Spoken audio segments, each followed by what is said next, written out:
Very good morning to all of you. So today we are just going to continue ninth lecture of our chapter and that is reproduction. Okay? इससे पहले हम लोगों ने इस chapter से related 8 lectures cover कर लिया है और आज की क्लास में हम लोग उससे रिलेटेड जितने भी MCQs है वो हम लोग डिस्कस करेंगे. ओके? इस चैप्टर का एक टॉपिक जो कि रिप्रोडक्टिव हेल्थ है वो हम लोगों ने अभी नहीं किया है, जो कि मैक्सिमम 1 या 2 क्लास में आपका ख़त्म हो जाएगा. ओके? उसको हम लोग बाद में करेंगे. अभी हम लोगों ने जितना भी रिप्रोडक्शन का पार्ट्स पढ़ा है, asexual reproduction, sexual reproduction in human beings, asexual reproduction का types, menstruation cycle, secondary sexual characteristics, everything जो हम लोगों ने अभी तक इस चैप्टर के 8 लेक्चर्स में कवर किए हैं उससे रिलेटेड MCQs को डिस्कस करेंगे. उसके बाद इसका एक टॉपिक रिप्रोडक्टिव हेल्थ वो 1 या 2 क्लास में हम लोग फिनिश कर लेंगे. तब ये जो हमारा चैप्टर है वो टोटली फिनिश हो जाएगा. ओके? सो आज हम लोग इससे रिलेटेड MCQs को डिस्कस करेंगे. ओके? चैप्टर ऑलमोस्ट हम लोगों ने कंप्लीट कर लिया एक्सेप्ट रिप्रोडक्टिव हेल्थ वाला topic. So first question is asking during favorable condition amoeba reproduce by multiple fission, binary fission, budding, fragmentation. favorable condition में amoeba कौन सी मेथड से रिप्रोड्यूस करता है? तो as you all know that कि ये जो अमीबा है वो आपका asexual mode of reproduction show करता है और उसमें से बाइनरी फिजन इसका मोड है रिप्रोडक्शन का. ओके? बट अनफेवरेबल कंडीशन में ये आपका मल्टीपल फिजन भी शो करता है. ओके? बाइनरी फिजन मतलब एक ऑर्गेनिज्म स्प्लिट होके 2 नए इंडिविजुअल की फॉर्मेशन करवाता है और मल्टीपल फिजन का मतलब एक ऑर्गेनिज्म से बहुत सारे न्यू ऑर्गेनिज्म की फॉर्मेशन करवाना. तो ये जो हमारा अमीबा है ये बाइनरी फिजन शो करता है फेवरेबल कंडीशन में, बट अनफेवरेबल कंडीशन में ये आपका मल्टीपल फिजन भी शो करता है. ओके? तो क्वेश्चन हमसे क्या पूछ रहा है? क्वेश्चन तो हमसे पूछ रहा है कि भाई अमीबा फेवरेबल कंडीशन में कैसे रिप्रोड्यूस करता है. तो फेवरेबल कंडीशन में ये बाइनरी फिजन के थ्रू, ठीक है, फेवरेबल कंडीशन में, और अनफेवरेबल कंडीशन में ये मल्टीपल फिजन के थ्रू. ओके? तो क्वेश्चन हमसे फेवरेबल कंडीशन पूछा है, that's why our correct answer will be and that is binary fission. Okay? Now move to the next question and that is question number 2 and what this question is asking, a feature of reproduction that is common to amoeba, yeast and spirogyra is that they reproduce asexually, they are unicellular, they reproduce only sexually, they are all multicellular. Question number 2 हमसे क्या पूछ रहा है? Question number 2 हमसे पूछ रहा है कि ये जो रिप्रोडक्शन वाला फीचर है एमीबा के अंदर, ईस्ट के अंदर, स्पायरोगेरिया के अंदर, ये तीनों में रिप्रोडक्शन का कौन सा फीचर आपका कॉमन है? तो ऑप्शन ए बोल रहा है कि ये एसेक्सुअल मोड ऑफ रिप्रोडक्शन करता है. तो हमें पता है कि एमीबा भी एसेक्सुअल करता है, बाइनरी फिजन, ईस्ट भी बॉर्डिंग करता है, स्पायरोगेरिया भी आपका फ्रैगमेंटेशन करता है and this all are the mode of asexual reproduction. तो एमीबा, ईस्ट और स्पायरोगेरिया दोनों हमारा तीनों हमारा एसेक्सुअली रिप्रोड्यूस करते हैं और यही हमारा कॉमन फीचर है. और ऑप्शन ए ये बोल रहा है, ऑप्शन ए में ही हमारा फीचर दे दिया है कि they reproduce asexually, that's why our correct answer will be A and that is they reproduce asexually. Okay? They are unicellular, ये तो है ही नहीं फीचर रिप्रोडक्शन का, दे रिप्रोड्यूस ओनली सेक्सुअली, करते ही नहीं है. तीनों आपका एमीबा आपका बाइनरी फिजन, ईस्ट आपका बर्डिंग और स्पायरोगेरिया आपका फ्रैगमेंटेशन, और तीनों आपका एसेक्सुअल मोड ऑफ रिप्रोडक्शन है. ओके? तो यही ऑप्शन हमारा कॉमन है तीनों में, that is they reproduce asexually. Okay? Now we have a question number 3. Now we have a question number 3 and what this question is asking, the ability of a cell divides into a several cells during reproduction in a plasmodium is called. Okay, cell का cell का ability जिसके through वो बहुत सारे नए individual में reproduce होते हैं, बहुत सारे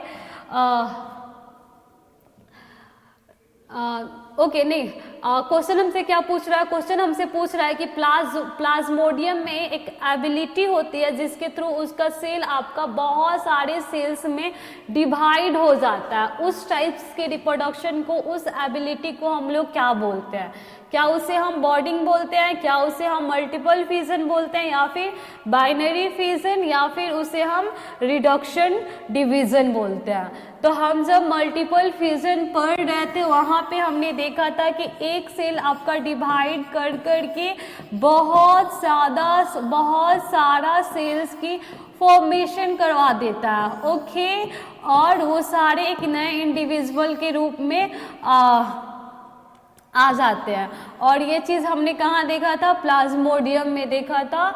तो हमारा करेक्ट आंसर क्या होगा? करेक्ट आंसर होगा मल्टीपल फिजन। मल्टीपल फिजन ही एक ऐसा प्रोसेस है जो कि प्लाज्मोडियम शो करता है, और इसमें आपका एक सेल डिवाइड होके बहुत सारे सेल्स, बहुत सारे न्यू इंडिविजुअल की फॉर्मेशन करवाते हैं। Okay, that's why our correct answer will be B, and that is multiple fission. Got it? I think you are getting me. Now we have a question number 4, and what this question is asking, bryophyllum can be propagated vegetatively by the stem, leaf, root, flower. What will be correct answer? Correct answer will be leaf. Okay, जब हम vegetative propagation पढ़ रहे थे वहाँ पे हमने देखा था कि वेजिटेटिव प्रोपागेशन आपका प्लांट का एसेक्सुअल मोड ऑफ रिप्रोडक्शन है, जिसमें वो बिना सीड प्रोड्यूस किए ही अपने जैसे नए इंडिविजुअल की फॉर्मेशन करवाते हैं अपना पार्ट्स यूज करके। प्लांट अपना पार्ट्स यूज करके, like root, stem, leaf, flower, buds, ये सारे पार्ट्स को यूज करके बिना सीड की फॉर्मेशन करवाए ही अपने जैसे न्यू इंडिविजुअल की फॉर्मेशन करवाते हैं प्लांट। और उसी प्रोसेस को हम लोग वेजिटेटिव प्रोपागेशन बोल रहे थे। उसी में जब हम लीफ के थ्रू वेजिटेटिव प्रोपागेशन के बारे में पढ़ रहे थे तो वहाँ पे हमने एक एग्जाम्पल देखा था, और वो एग्जाम्पल हमारा क्या था? वो एग्जाम्पल था हमारा लीफ। ओके, वो एग्जाम्पल हमारा क्या था? वो एग्जाम्पल हमारा लीफ, वो एग्जाम्पल हमने क्या देखा था? ब्रायोफाइलम, जो कि आपका लीफ के थ्रू वेजिटेटिव प्रोपागेशन करते हैं। Okay, got it what I am saying?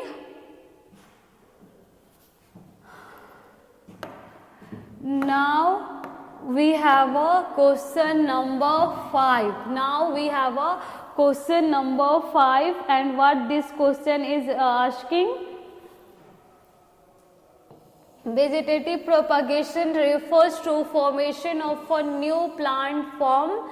Vegetative propagation refers to formation of a new plant form, stem, flower and fruit, stem, leaves and flower, stem, roots and flowers, stem, roots and leaves. Vegetative propagation आपका जो नए plant में होता है वो कहाँ से होता है? Vegetative propagation refers to formation of a new plants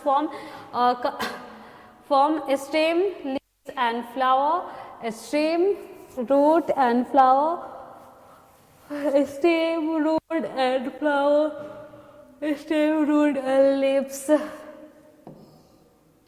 stem, root and flower. Okay, now move to the next question, and that is question number 6. In a potato, vegetative propagation take place by root, leaf, stem, tuber, grafting. Potato में आपका vegetative propagation जो process है वो किसके through होता है? Okay, potato में vegetative propagation जो आपका प्रोसेस है वो किसके थ्रू होता है? ओके, क्वेश्चन हमसे क्या पूछ रहा है कि पोटैटो में जो वेजिटेटिव प्रोपागेशन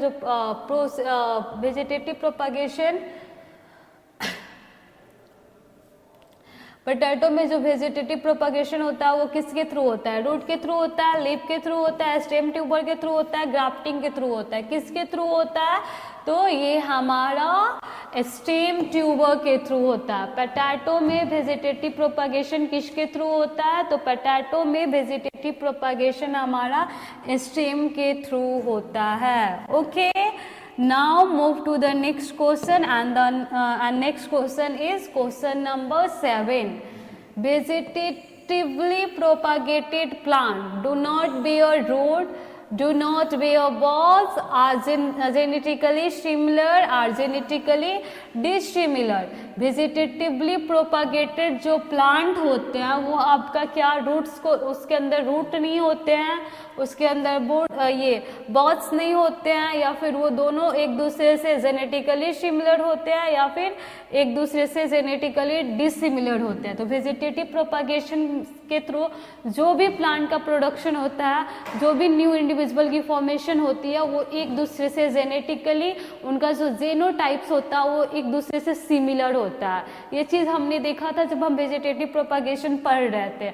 और क्वेश्चन हमसे यही पूछ रहा है कि वेजिटेटिव प्रोपागेशन के थ्रू जिस प्लांट की फॉर्मेशन होती है उसमें क्या क्या होता है? क्या वो रूट्स बियर नहीं करते, क्या वो बर्ड्स बियर नहीं करते, या फिर वो जेनेटिकली सिमिलर होते हैं या फिर डिसिमिलर होते हैं? तो what will be our correct answer? Correct answer will be C, and that is they are genetically similar. Okay, जो वेजिटेटिवली प्रोपागेटेड प्लांट्स होते हैं वो हमारे जेनेटिकली सिमिलर होते हैं। ओके, उनका जेनोटाइप एक दूसरे से एग्जैक्टली सेम होता है।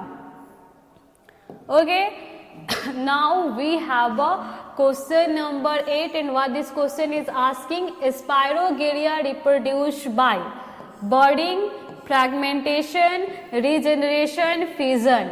ये जो आपका स्पायरोगिरिया है वो किसके थ्रू रिप्रोड्यूस होता है? बॉडिंग के थ्रू, फ्रैगमेंटेशन के थ्रू, रीजनरेशन के थ्रू, फिजन के थ्रू, किसके थ्रू?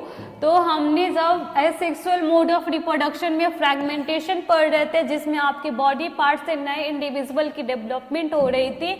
ओके, उसका हमने एग्जाम्पल क्या देखा था? वहां पे हमने देखा था कि जो स्पायरोगिरिया है वो हमारा फ्रैगमेंटेशन प्रोसेस के थ्रू रिप्रोड्यूस करते हैं। Okay, that's why our correct answer will be B, and that is fragmentation. Okay, regeneration में लॉस्ट बॉडी पार्ट से न्यू इंडिविजुअल की फॉर्मेशन हो रही थी। बॉडिंग में आपका एक्स्ट्रा आउटग्रोथ हो रहा था बॉड्स, और उस बॉड्स से न्यू इंडिविजुअल की फॉर्मेशन हो रही थी। और फिजन में आपका स्प्लिटिंग हो रहा था।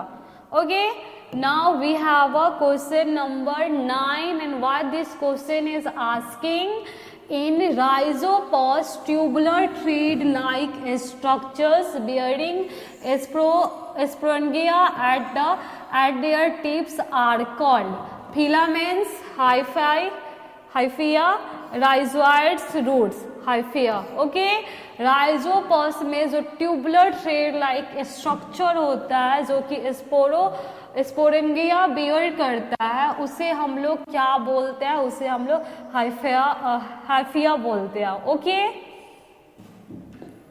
Now we have a question number 10, and what this question is asking: plant like banana, rose, jasmine, orange have lost the capacity to produce seeds, buds, flower, roots, seeds।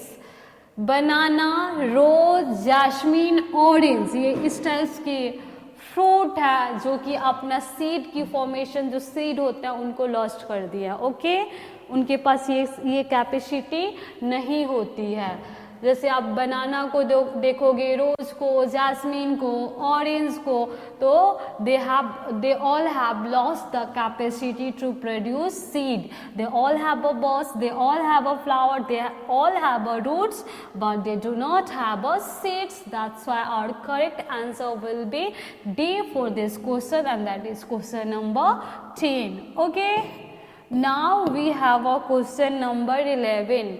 Now we have a question number 11.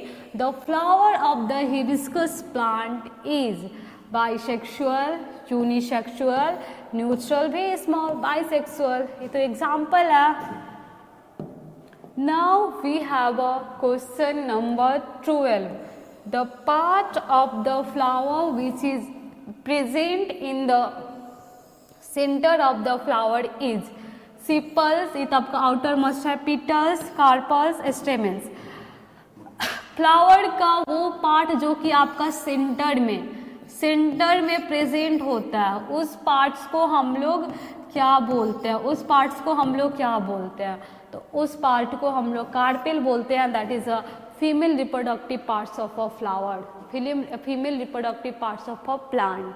Okay, carpel, जहाँ पे आपका stigma, style, ovary और ovule आपको देखने को मिलेगा। Okay, और ये क्वेश्चन हमसे यही पूछ रहा है कि फ्लावर में जो फ्लावर का जो सेंटर वाला पार्ट होता है वो आपका क्या होता है, सिपल्स होता है, पिटल्स होता है, कार्पेल्स होता है, स्टेमेंस होता है, क्या होते हैं। तो फ्लावर का जो सेंटर वाला पार्ट होता है वो हमारा क्या होता है, वो हमारा कार्पेल होता है। Okay, that's why our correct answer will be C and that is carpel. Okay, now we have a next question, that is question number 13. The seeds that contains the future plant is called the cotyledons. The seed that contains the future plant is called cotyledons, seed coat, germ cell, embryo. Okay, seed का वो part जो कि आपका future plant को contain करता है उसे हम लोग क्या बोलते हैं, एम्ब्रियो। वो जहाँ के आपका सीडलिंग से फिर आपका न्यू प्लांट्स की डेवलपमेंट होती है। कॉटिलेडन्स में तो आपका रिजर्व फूड मटेरियल स्टोर होता है जो कि एम्ब्रियो को चाहिए होता है जब तक वो जर्मिनेट नहीं होते हैं। Okay, so correct answer will be embryo because it will be going to convert into a new plants. Now we have a question number 14.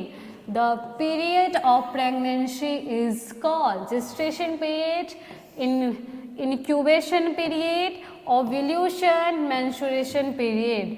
तो जो 9 मंथ का पीरियड्स होता है जिसमें आपका यूट्रस के अंदर एम्ब्रियो क्या होता है, एम्ब्रियो इम्प्लांट होता है और वहाँ पे डेवलप्ड होता है अंटिल द बर्थ। और उस पीरियड को, ये जो हमारा 9th मंथ वाला प्रेगनेंसी पीरियड होता है, इसको हम लोग बायोलॉजिकल लैंग्वेज में क्या बोलते हैं, जेस्टेशन पीरियड। ओके, इसको हम लोग क्या बोलते हैं, gestation period. 9 month until baby का जब तक बर्थ नहीं होता। Okay, now we have a question number 15. The process of release of egg from the ovary is called, process जिसके थ्रू आपका ओवरी से एग रिलीज होता, उस प्रोसेस को हम लोग क्या बोलते हैं, A menstruation, B reproduction, C insemination, D ovulation. उस प्रोसेस को हम लोग क्या बोलते हैं, उस प्रोसेस को हम लोग ओव्यूलेशन बोलते हैं। ओव्यूलेशन आपका प्रोसेस है जिसके थ्रू हमारे ओवरी के थ्रू एग रिलीज होता है। Okay, ovulation is the process through which egg release from ovary. Okay, now we have a question number 16. The period during adolescence when the reproductive tissue begins mature is called ovulation, puberty, germination, propagation. Puberty ये आपका period होता है adolescence में जहाँ पे आपका जो reproductive tissue होता है वो मैच्योर होना स्टार्ट कर देते हैं। रिप्रोडक्टिव टिश्यू जो होते हैं वो उसमें मैच्योरिटी आने लगता है और इंडिविजुअल रिप्रोडक्शन मैच्योरिटी को अटेन कर लेता है। ओके, और इस प्रोसेस को इसको हम लोग क्या बोलते हैं, puberty. Okay, that's why our correct answer will be B and that is puberty. Okay, now we have a question number 17. Now we have a question number 17, and what this question is asking: in human beings the fertilization occurs in the uterus, ovaries, fallopian tube, vagina. Okay, uterus. यूथरस क्या होता है? तो आपका एक muscular bag like structure होता है जिसके अंदर बेबी का इम्प्लांटेशन होता है और उसी के अंदर baby until the birth developed होता है. पूरा जेस्टेशन पीरियड जो होता है वो यूथरस के अंदर होता है बेबी का डेवलपमेंट. ओके, तो यहाँ पे तो आपका फर्टिलाइजेशन नहीं होता है और क्वेश्चन हमसे पूछ रहा है कि फर्टिलाइजेशन कहाँ होता है. और ओवरी तो आपका primary female sex reproductive organ है जहाँ से वो फीमेल गैमेट को रिलीज करती है.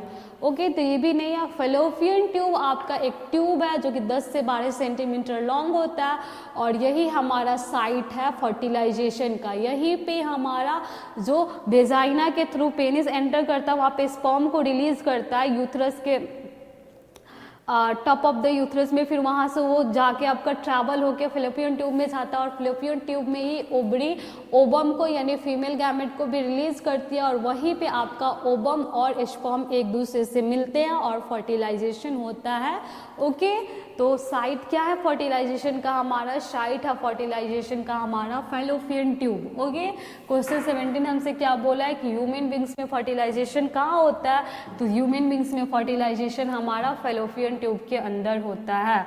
Okay, that's why correct answer will be C for this question, that is question number 17 and the answer will be fallopian tube. Okay, now we have a next question and that is question number 18. Now we have a next question and that is question number 18, and what this question is asking: along the part of the vasa differentia, the secretion of which gland provide nutrition to the sperm? Prostate gland, seminal vessels, scrotum, urinary bladder, seminal vessels. हमने देखा था कि जब हम human male reproductive system पढ़ रहे थे वहाँ पे हमने देखा था कि एक मस्कुलर बैग लाइक स्ट्रक्चर था जो कि एब्डोमिनल कैविटी के आउटसाइड में सिचुएटेड होता है और उसे हम स्क्रोटम बोलते हैं. उसी स्क्रोटम के अंदर हमारा प्राइमरी मेल रिप्रोडक्टिव ऑर्गन जो कि एक पेयर में यानी 2 नंबर में प्रेजेंट होता है जिसे हम टेस्टिस बोलते हैं, जिसके अंदर स्पर्म की फॉर्मेशन होती है, वो सिचुएटेड होता है. वहाँ पे स्पर्म की फॉर्मेशन हो जाती है. वो स्पर्म आपका एक ट्यूब लाइक स्ट्रक्चर से बाहर आता है और उसको क्या बोलते हैं? भासा डिफरेंशिया. उस भासा डिफरेंशिया के रास्ते में आपका एक ग्लैंड आता है, एक्सेसरी ग्लैंड जिसे हम सेमिनल वेसल्स बोलते हैं. उसका सिक्रेशन आपका स्पर्म को न्यूट्रिशन को प्रोवाइड करता है और वहाँ पे वाइट लिक्विड टाइप का फ्लूइड की सिक्रेशन करवाता है, सीमेन, और स्पर्म के साथ वो मिलकर सीमेन की फॉर्म ले लेता है. ओके, तो यही चीज आपको यहाँ पे पूछा जा रहा है कि भासा डिफरेंशिया जो है वो किस टाइप्स के along the part of the vas deferens secretion of which gland provide nutrition to the sperm. Sperm को कौन से ग्लैंड का सिक्रेशन आपका न्यूट्रिएंट्स प्रोवाइड करता है? ओके, क्वेश्चन हमसे क्या पूछ रहा है कि स्पर्म को कौन से ग्लैंड का सिक्रेशन आपका न्यूट्रिएंट्स प्रोवाइड करता है? तो सेमिनल वेसल्स. सेमिनल वेसल्स का सिक्रेशन हमारा स्पर्म को न्यूट्रिएंट्स प्रोवाइड करता है. Okay, now we have our next question and that is question number 19, and what this question is asking: the embryo in human get nutrients from the mother's blood with the help of a special tissue called placenta. हमने पढ़ा है कि जो 9 month में baby का development होता है उसके लिए आपको न्यूट्रिएंट्स चाहिए होता है. वो न्यूट्रिएंट्स बेबी कहाँ से लेते हैं? तो वो न्यूट्रिएंट्स बेबी मदर से लेते हैं और जो उनका वेस्ट मटेरियल होता है वो मदर को वेस्ट मटेरियल भी वो मदर को देते हैं. ठीक है, तो वहाँ पे एक्सचेंज होती है. न्यूट्रिएंट्स को लेते हैं और वेस्ट मटेरियल को माँ को दे देते हैं. ठीक है, तो वो जो एक्सचेंज वाला आपका सिस्टम है वो किसके थ्रू होता है? तो एम्ब्रियो और माँ की यूथरस के बीच में एक special tube like structure present होता है और उस ट्यूब लाइक स्ट्रक्चर्स को हम लोग क्या बोलते हैं? प्लेसेंटा. और उसी प्लेसेंटा के थ्रू एक्सचेंज ऑफ न्यूट्रिएंट्स और वेस्ट मटेरियल होता है मदर और उनके एम्ब्रियो और यानी उनकी बेबी के बीच में. Okay, so correct answer will be A, that is placenta. what will be the correct answer of question number 19? The correct answer will be A, and that is placenta. Okay, now move to the next question, and that is question number 20. In human male, the testis lies in the scrotum because it helps in the process of mating, formation of sperm, easy transfer of gametes, secretion of estrogen, formation of sperm. Testis आपका scrotum में lies करता है क्योंकि scrotum body के outside में situated रहता है और 2 से 3 डिग्री सेल्सियस कम टेम्परेचर प्रोवाइड करता है नॉर्मल बॉडी टेम्परेचर से, जो कि रिक्वायरमेंट होती है स्पर्म की फॉर्मेशन के लिए. ओके, तो ये जो टेस्टिस आपका इस स्क्रॉटम में प्रेजेंट होता है वो किस चीज़ में हेल्प करता है? तो ये हमारा स्पर्म के फॉर्मेशन में हेल्प करता है. Okay, what will B correct answer? Correct answer will B formation of sperm. Okay, now we are just going to discuss last question, and that is question number 21. And what this question is asking, which is reproduced by asexual method? Banana, east, dog, land. इनमें से कौन आपका asexual method से reproduce करता है? तो east. Dog आपका sexual method से, लैंड भी सेक्सुअल मेथड से, बनाना भी पार्थेनोजेनेसिस. अब हायर क्लासेस में जाओगे तो पढ़ोगे. ओके, तो ईस्ट ही एक ऐसा है जो कि आपका एसेक्सुअल मोड ऑफ रिप्रोडक्शन के थ्रू रिप्रोड्यूस होता है. वो भी कौन सा? तो बॉर्डिंग. बॉर्डिंग क्या होता है? बॉर्डिंग आपका एसेक्सुअल मोड ऑफ रिप्रोडक्शन है जिसमें बॉडी में आउटग्रोथ आ जाता है, बर्ड्स का फॉर्मेशन हो जाता है. वही बर्ड्स आपका नए इंडिविजुअल में डेवलप्ड हो जाता है और वहाँ से डिटैच होके एक न्यू इंडिविजुअल की फॉर्मेशन करवाता है. Okay, so correct answer will be B, and that is east. Okay, so आज की क्लास में हम लोगों ने इस चैप्टर से रिलेटेड 21 MCQs डिस्कस किए हैं. नेक्स्ट क्लास में हम लोग इससे रिलेटेड और भी MCQs को डिस्कस करेंगे और उसके बाद रिप्रोडक्टिव हेल्थ वाला टॉपिक को पढ़ के इस चैप्टर को फिनिश करेंगे. ओके, सो आज के लिए इतना ही. Thank you. Have a nice day.